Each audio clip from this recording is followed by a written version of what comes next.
La simbología ha estado presente obviamente en todos los tiempos y el símbolo o el espacio natural del símbolo habita, ¿no?, en los sueños, en el arte y en lo sagrado, en la experiencia sagrada. Por eso mismo es que cuando hablamos de simbología es bonito, creo yo, acompañar lo que vamos diciendo con imágenes, con arte, porque eso nos permite, la visualización, nos permite activar nuestra imaginación y justamente permitir que se desarrolle interiormente una experiencia simbólica. Porque el símbolo, sea cual sea, mueve la psique. Cuando nosotros estamos frente al lenguaje simbólico, lo comprendamos más o menos, el símbolo tiene una esencia fundamental, y es que genera un movimiento interior. Y nuestra psique, al observar el símbolo, sea que tengamos más o menos información o conceptos en referencia a ese símbolo o no, nuestra psique de alguna manera se mueve en búsqueda de un significado para ese símbolo que surge en un momento determinado, principio de sincronicidad, ¿no? Entonces, trabajar con arte, trabajar con imágenes antiguas, imágenes en donde hay una riqueza simbólica, nos ayuda precisamente a esta experiencia. Voy a compartir aquí, entonces, ahora, en este tiempo presente que vivimos, que estamos entrando más y más en la nueva era de Acuario, y siempre el cambio de era trae una nueva conciencia, de alguna manera que conduce, ¿no?, que conduce la época. Esta nueva era de Acuario también nos impulsa a un nuevo mundo en donde lo transpersonal, es decir, la experiencia de poder pensar, Acuario, signo de aire, poder pensar, ¿no?, el aire asociado obviamente al nivel mental, poder pensar más allá, ¿no?, de lo conocido, más allá de lo que tangiblemente está cerca, ¿no?, o está frente a nuestros ojos, o a lo tradicional, es parte también de este gran tiempo en donde incluso la incertidumbre es protagonista. Y en este sentido también el símbolo, ¿no?, el mito también, obviamente el arquetipo como parte esencial de todo ello, nos ayuda a los seres humanos a separarnos de, podemos decir, de la enfermedad de la cultura. Porque el símbolo pertenece a algo que está más allá de una época o una cultura determinada.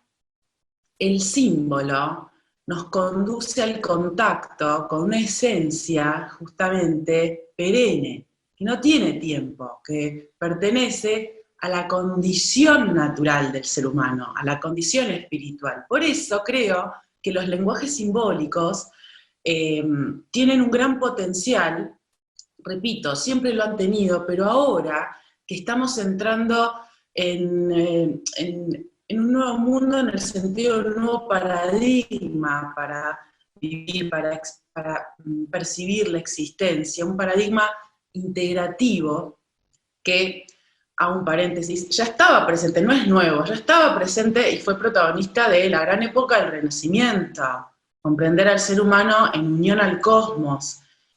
Y ahora, ¿sí?, ahora, luego del Renacimiento, entramos en la modernidad, pero ahora estamos de alguna forma recuperando, o muchos vamos resonando cada vez más con la experiencia simbólica como forma de recuperar una esencia perdida, en el sentido de una forma de pensar la vida que va más allá de lo conocido o del paradigma científico, el dualismo cartesiano, ¿no?, la forma binaria. Estamos entrando en una cosmovisión, ¿no?, mucho más holística, ¿no?, y el símbolo en este sentido nos ayuda. Por eso digo que la simbología es un espacio de educación muy interesante porque nos ayuda, digo, a unir nuestras mentes y poder utilizar, mejor dicho, habitar en nuestra capacidad de pensamiento, justamente integrando la razón y la intuición, integrando los conceptos y las imágenes, y no estando, por ende, o en un lado o en el otro. Es decir, poder comprender la vida incluso de forma holística. Este paradigma integrativo también lo podemos llamar el paradigma holístico, ¿no? Esta imagen que vemos aquí, una imagen alquímica antigua, Robert Flatt, retratando la relación del ser humano, del microcosmos con el macrocosmos, obviamente muchos símbolos astrológicos también, porque la cosmología, la astrología, es un lenguaje madre, ¿no? De todos los tiempos, es un lenguaje madre, ha sido sin duda elaborado de forma diferente por las distintas culturas del mundo, pero sí, siempre el ser humano se ha preguntado, ¿no? ¿De dónde vengo? ¿Hacia dónde voy? Mirando al cielo, habitando la tierra, entre el cielo y la tierra surge la vida, y es interesante cómo estas imágenes pueden ayudarnos, esta es un retrato, ¿no? Una representación de lo que en la antigüedad se llamaba el alma del mundo, el anima mundi, el spiritus mundi, es decir, observar cómo más allá de lo que vemos, hay una esencia fundamental que, por así decirlo, no solamente mueve toda la creación, sino que también la interconecta, ¿sí?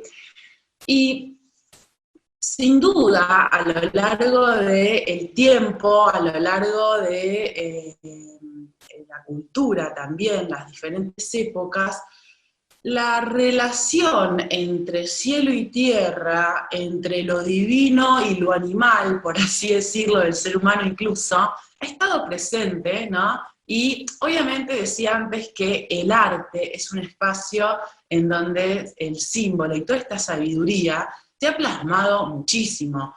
Sobre todo, o muchísimo también ha ocurrido, sucedido en este sentido durante la época del Renacimiento, en la que, brevemente, digo, en la que hay un resurgimiento de la astrología, de la alquimia, de los lenguajes simbólicos a través de la integración o la reintegración del platonismo, de la mitología también, al pensamiento de la época.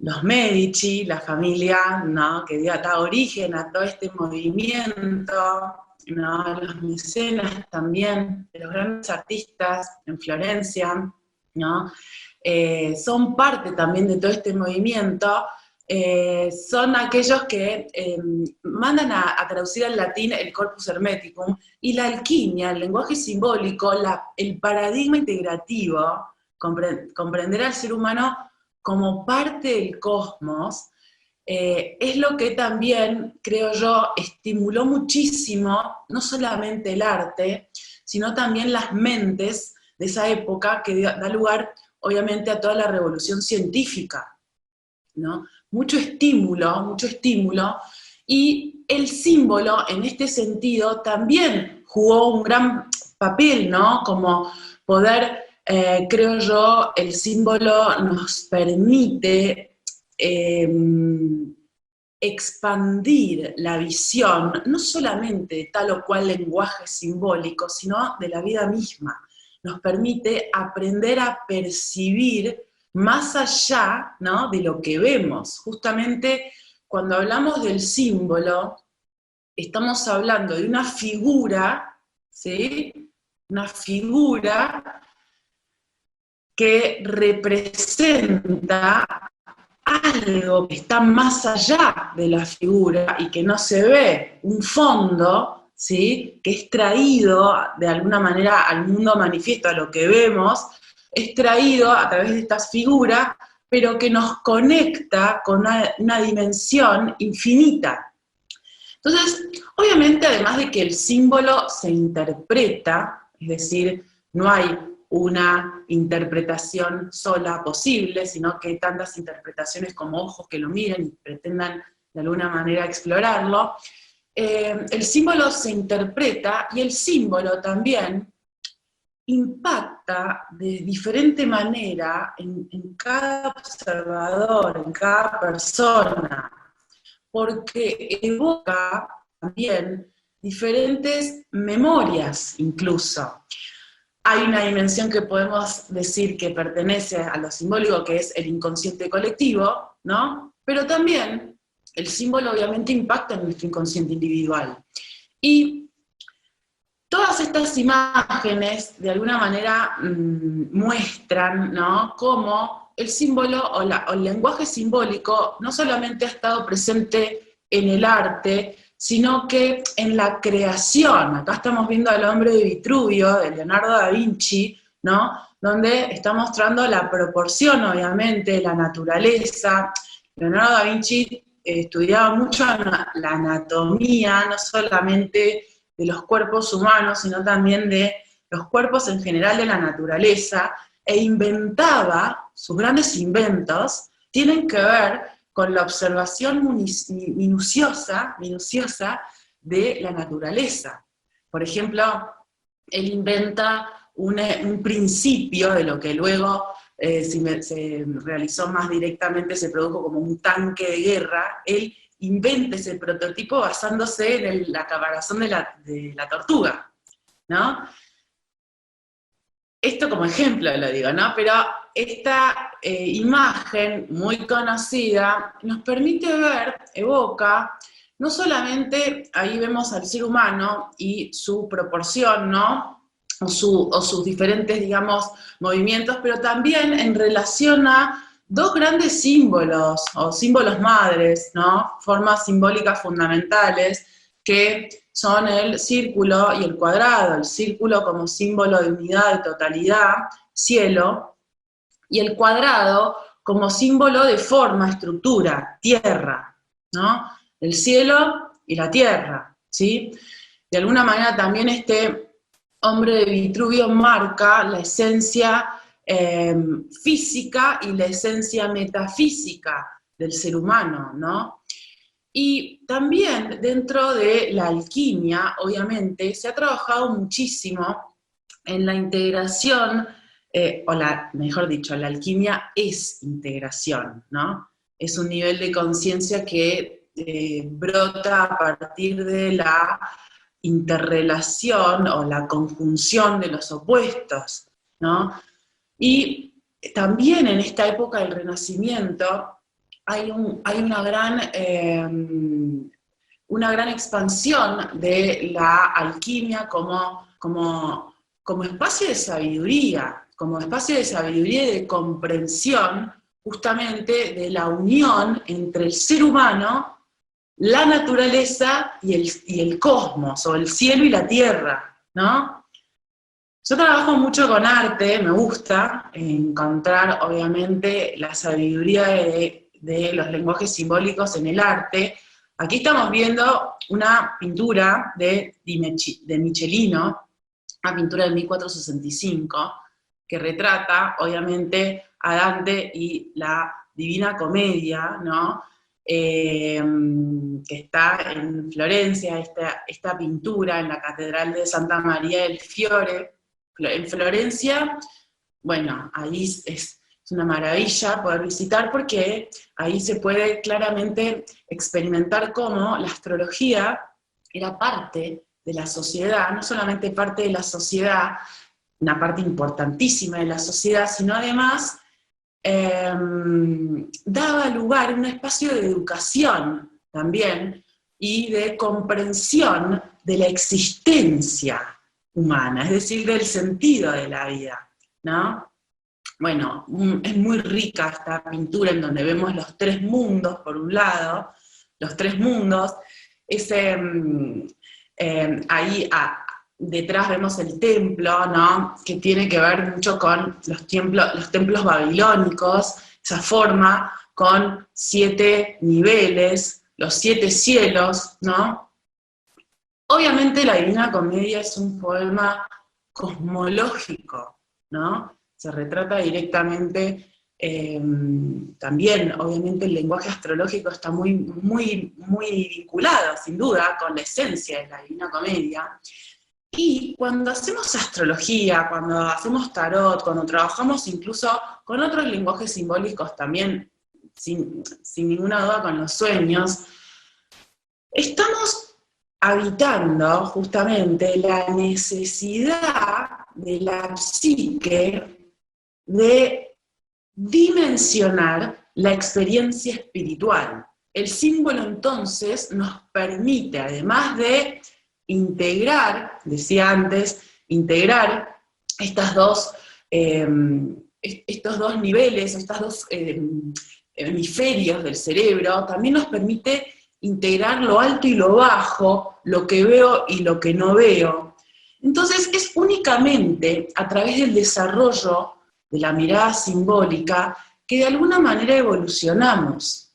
Porque la mirada simbólica nos permite justamente comprender que de alguna manera solo sé que no sé nada, ¿no? Esta gran frase, obviamente, o premisa socrática, ¿no? Solo sé que no sé nada, también es una experiencia que nos trae el lenguaje simbólico, ¿no?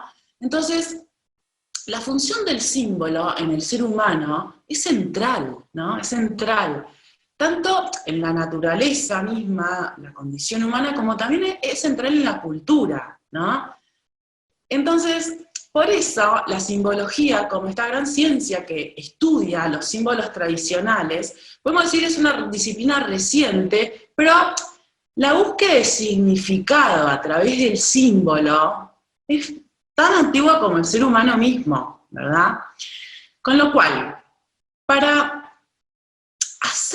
trabajar con el símbolo, es necesario también comprender que es la práctica, la experiencia, la praxis, lo que nos permite integrar este pensamiento también a partir del siglo XX, ¿no? Con la entrada en el siglo XX y la gran puerta de entrada al siglo XX fue la psicología, ¿no? El nacimiento de la psicología como rama del saber, ¿no?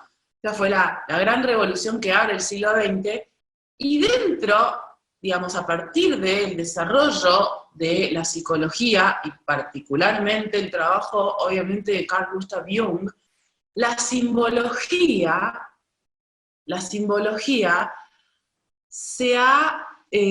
ha ocupado, o viene ocupando cada vez más un lugar importante, ¿no? En el estudio, porque justamente el gran aporte que hace Carl Jung es recuperar el estudio de los símbolos antiguos para justamente unir todo ese estudio a el estudio de la psique, ¿no? Es decir, cómo el símbolo conforma, ¿no? Las profundidades de la psique, ¿no? Entonces, a través de la experiencia simbólica, que puede ser a través de estas imágenes, el arte, los sueños, decía antes, obviamente el trabajo con los lenguajes simbólicos, las visualizaciones, ¿no? Las visualizaciones, la simbología nos permite abordar la vida misma bajo un puente integrador, un puente o un paradigma, diría yo, una forma mental, ¿no? Un pensamiento que no solamente se sienta en lo conocido, en lo que se puede ver, tocar, oler, sino que incluye el misterio.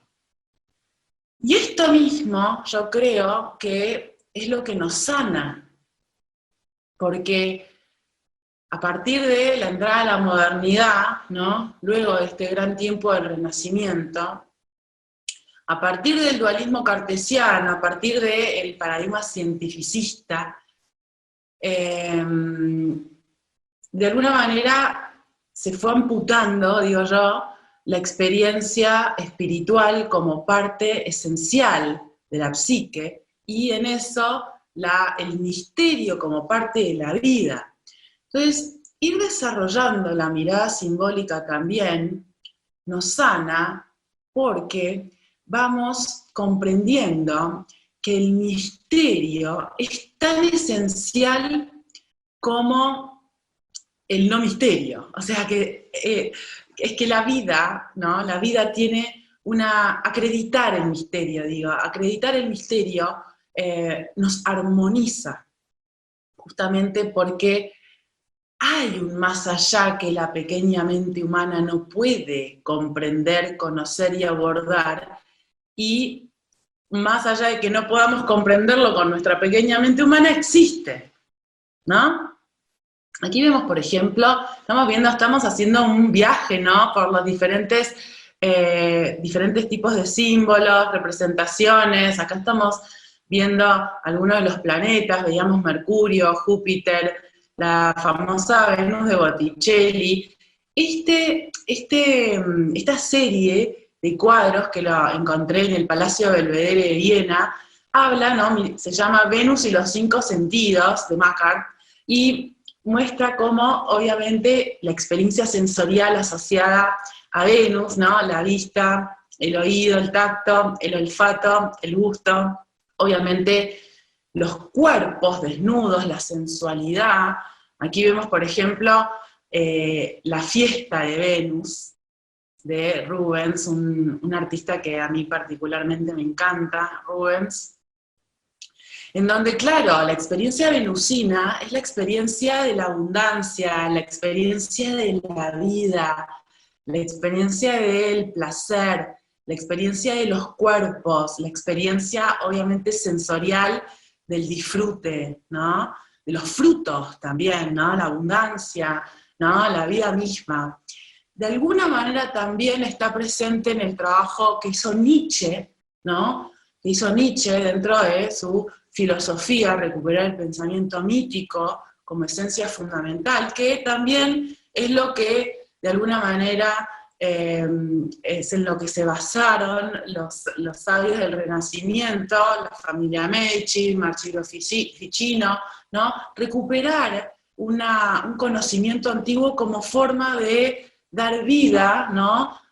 a un crecimiento cultural, ¿no?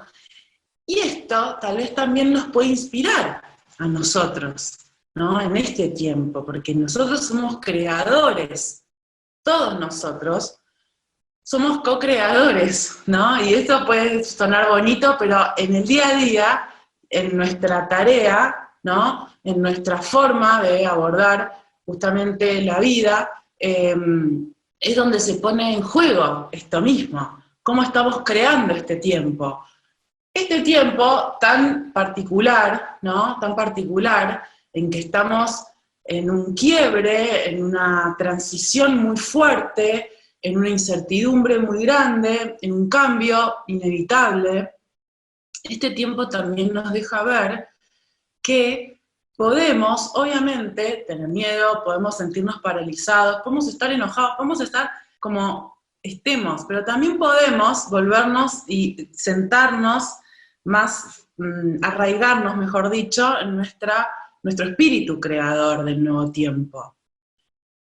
Y en este sentido, creo que recuperar el mito, el símbolo, el contacto con la necesidad también, la necesidad espiritual que todos tenemos, ¿sí? Es importante, porque nos sana, nos sana el simple hecho de poder también ir integrando, también lo decía en un momento, el misterio como parte de la vida, y abrir justamente nuestra mente, nuestra experiencia, a lo transpersonal, ¿no? A la esencia acuariana, a la esencia de este tiempo, ¿no? Cada uno de los planetas que estamos viendo, obviamente, son los dioses, ¿no? Los poderes de la psique, los poderes de la psique, cada uno en astrología también sin duda representa funciones de la personalidad, ¿sí? Son arquetipos también del inconsciente colectivo, los podemos nombrar de diferentes formas, pero sí, siempre son una esencia fundamental, tanto en la psique como en el cosmos, porque los planetas, obviamente, son de alguna manera los cuerpos que estructuran todo esto que llamamos cosmos. Y aquí en la Tierra han habido, como venimos viendo, han habido muchísimos artistas, ¿no? Creadores, poetas, por ejemplo, en el caso de William Blake, visionarios, que han trabajado justamente con el símbolo como fuente de inspiración para sí y para el mundo, porque también es a través del símbolo que de alguna manera se renueva en el interior del ser humano el contacto con lo divino, con su propio espíritu. Jung decía, ¿no?, que de hecho su libro rojo trata de esto mismo, el Liber Novus, ¿no?, de un renacimiento espiritual que necesariamente los seres humanos necesitamos realizar para no solamente nuestro propio bien, sino también el bien común, que es uno, es una unidad. Entonces, esta experiencia integrativa que podemos aprender a realizar en nuestras mentes, ¿no?, en nuestras formas mentales, a través de la simbología, es rica, ¿no? Y es importante también, porque puede abrirnos justamente a una forma nueva de experimentar la existencia. Una forma bella también. La belleza del símbolo impacta en nuestro interior y no solamente nos permite profundizar en nuestro ser, sino también elevar la vibración, ¿no? Elevar las vibraciones, ¿no? Directamente para también acompañar creativamente, beneficiosamente el mundo todo, ¿no? El espíritu, el alma del mundo, ¿no? Es decir, iluminar un poquito, ¿no?, esto que hay a mi alrededor también. Este, por ejemplo, es obviamente una pintura representando a Quirón, Aquiles, también ahí está, es uno de los frescos del Palazzo Pitti, en Florencia, una belleza.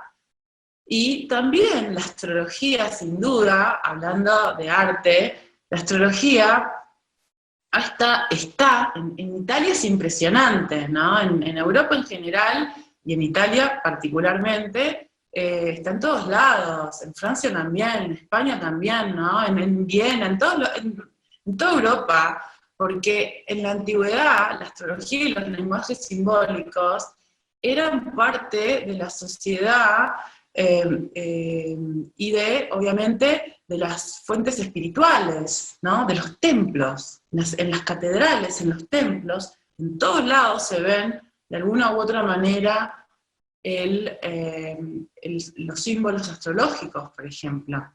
Entonces, el Palazzo Schifanoia, los frescos de Ferrara, ¿no?, y bueno, los meses, hablando de estos mismos, los meses, esto es, por ejemplo, un plato de la vajilla de la emperatriz Sisi, ¿no?, en el Palacio Hofburg en Viena. Hay una riqueza y hay una exploración infinita que hacer con los símbolos y el lenguaje simbólico como inspiración del arte de artistas. Alphonse Mucha, Praga, representando el zodíaco, a fines del siglo XIX, Salvador Dalí, ¿no? La experiencia simbólica ha estado, obviamente, siempre es parte del arte, y además ha inspirado muchísimo el movimiento surrealista, también, ¿no?